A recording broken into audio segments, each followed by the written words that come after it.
everyone, this is Yana Smakula for SimonsSTM.com. Welcome back for another Yippee for Yana video.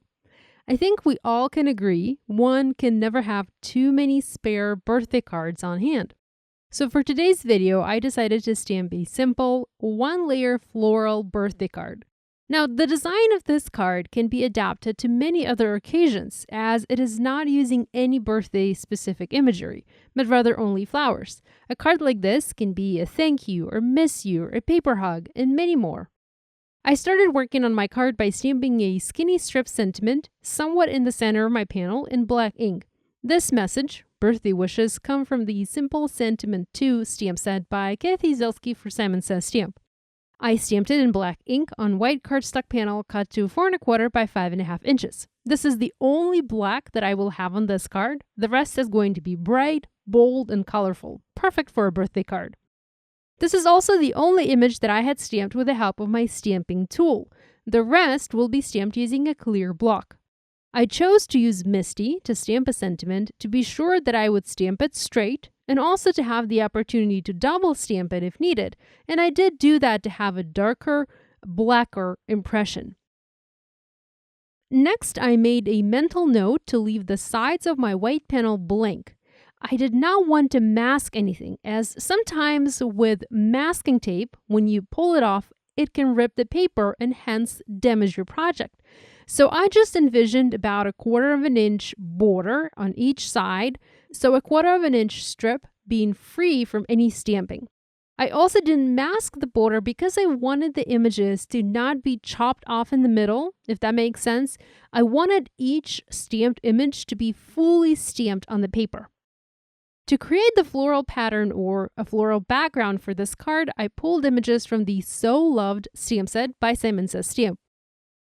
This is a large 6x8 set that features a solid and a corresponding outline image. And there are several flowers here, several leaves, and leafy branches. I picked a handful of solid images, skipping the outline layers, and started planning their placement on the panel. Like I said, I was mindful of that 1/4 inch border on each side, and as I was stamping these, I made sure to maintain that imaginary border on this card.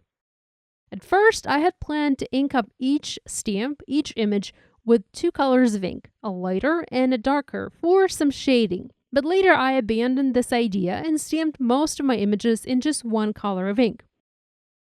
I switched gears a bit and was planning to use my colored pencils here instead of using that second darker ink pad to add shading and some detail to my images. It's very similar to what I had done in my previous video for Simon Says Stamp. It was the video published this fall featuring Stamp-Timber stamp set from W+9. I used rose apple and watermelon ink for the largest flower, but using just rose apple would have been enough. Next, I stamped smaller flowers in Twirling TUTU. This particular ink pad was a little bit on the dry side, so I double stamped the images to have a nicer and even ink coverage. The next color I used was Cloudy Sky and Sea Foam to stamp that large leafy cluster. Many of these images, when stamped without the outline layer, have a more artistic look to them, as if they are hand-painted. They look unfinished in a way and also more appealing. At least they seem more appealing to me on this card. Truth be told, I did not think that this card would turn out nicely in the end. As I started stamping it, I didn't really like the result, and I was tempted to stop a few times and discard the panel and perhaps start over. But I kept stamping just for the fun of it, and the more images I added, the better it looked. I used catkin. I love this yellow-green color to stamp a lot of the greenery on this panel, and by adding it, I think it had really cheered this card up. Next, I used Hollyhock. It's a very beautiful pink color, one of my favorites. I stamped a bunch of tiny floral clusters, and that's when I realized that I was really starting to love this pattern. The next color I used was Sun-Kissed, a nice bright orange. Picking out the right colors for a busy design like this is key, I think. So it is important to have the right color combination when you start. If you struggle with colors, you can use Simon Says Stamp color coordinates videos in color combinations to help you pick the right colors for your card designs.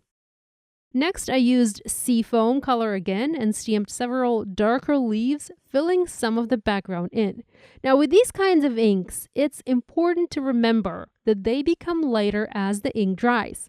So if you've stamped something and it looks too dark, give it a few minutes and let the ink dry. The color will become lighter and possibly exactly what you were expecting it to be. The seafoam leaves looked rather dark here, but they fit perfectly on the finished card once the ink was dry. I also used Rosy Cheeks color instead of the Twirling Tutu to stamp some additional tiny flowers in pink. When stamping patterns like this, patterns consisting of multiple images and images of various size, it's important to go from large to small. Do not start with a small image because you might not have room to fit the largest one later. Start with the biggest flower and the biggest leaf, and then work your way down to the smaller size images. There's also a little dot stamp in this stamp set, and I took advantage of it by stamping it in several colors of ink, filling the gaps on the card. You can see me hesitate here and try to decide where I need it stamped. You can totally skip adding that dot image. This is the very last step here, but it does help in the end to fill the background and add color to any empty spaces that you might have on the card. My stamping was done on a separate panel instead of a card base, as that's how I prefer to create. Once it was all finished, I adhered it onto A2 white side folding card. To add shading, I used my POLYCHROMOS pencils by Faber-Castell and added just a hint of details to some of the stamped images.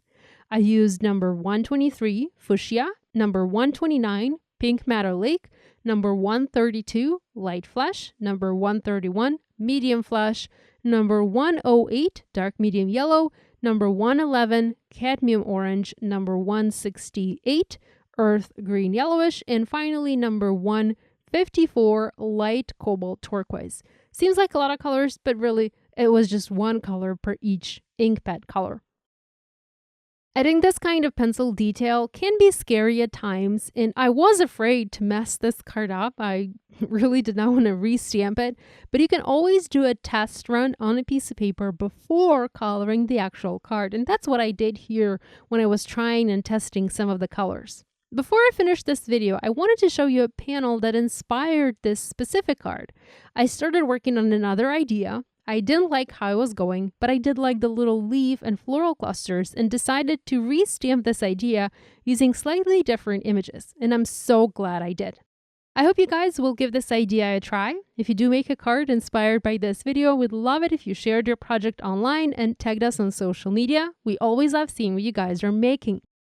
Be sure to give this video a thumbs up and subscribe to this channel if you haven't yet done so. Thanks so much for joining me today. I'll see you next time. Bye!